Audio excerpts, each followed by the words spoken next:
রাহুলের ব্যালকনির পাশে ছোট্টই গাছটিকে কেন্দ্র করে ঘর বাঁধে একজোড়া তিলা গুগু, যেখানে স্ত্রী পাখিটি একটি ডিমও পেড়েছে। গুগু দম্পতি বেশ কদিন ডিমটিতে তা দেওয়ার পর হঠাৎ করেই তারা কোথায় যেন হারিয়ে গেল। কোনো এক অজানা কারণে গুগু দম্পতি এখন আর তাদের এই ডিমটিতে তা দেয় না।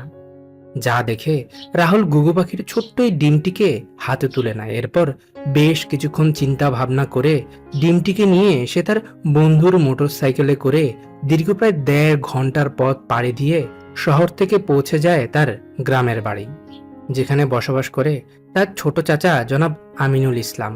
গ্রামে পৌঁছাতেই রাহুল গুগু পাখির এই ডিমটিকে তুলে দেয় তার চাচার হাতে।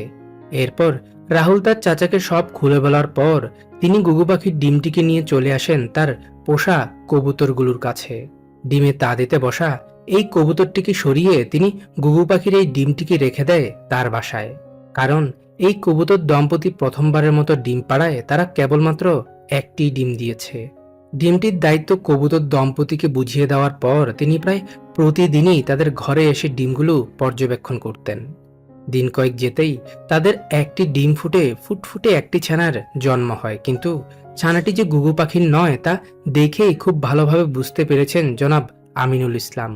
কবুতরের ছানাটি ডিম ফুটে বেরিয়ে আসার ঠিক একদিন পরেই গুগু দম্পতির ডিমটি ফুটে জন্ম নেয় আরও একটি ছানা। ছানাটির শারীরিক গঠন আর ঠোঁটের রং দেখে তিনি খুব ভালোভাবেই বুঝতে পেরেছেন এটি হলো গুগু পাখির ছানা। ডিম ফুটে গুগু ছানাটি বেরিয়ে আসার ঠিক 2 দিন পরেই জনাব আমিনুল ইসলাম ছানাটিকে আলাদা করে ফেলে।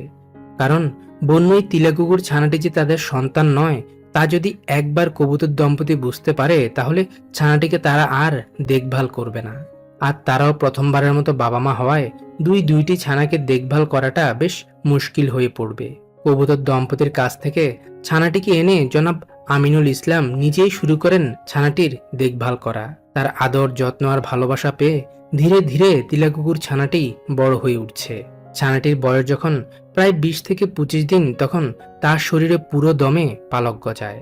মাত্র 1.5 থেকে 2 মাসের মধ্যে বন্যই তিলাগুগুর ছানাটির সাথে জনাব আমিনুল ইসলামের ধীরে ধীরে বন্ধুত্ব গড়ে ওঠে। সেই ডিম ফুটে বেরিয়ে আসার পর থেকে জনাব আমিনুল ইসলাম তার দেখভাল করায় সে এখন তাকে ছাড়া কিছুই বুঝে না। তবে তাকে মুক্ত অবস্থায় ছেড়ে দিলে জনাব আমিনুল ইসলামের পালিত কবুতরগুলোর সাথেও সে ভাব জমানোর চেষ্টা করে। সারাদিন ঘরের আঙিনায় বন্যই গুগুটিকে ছেড়ে রাখলেও তিনি যখন কাজে বের হন তখন তাকে তিনি একটি খাঁচার মাঝে ঢুকিয়ে রাখেন। মাস কয়েক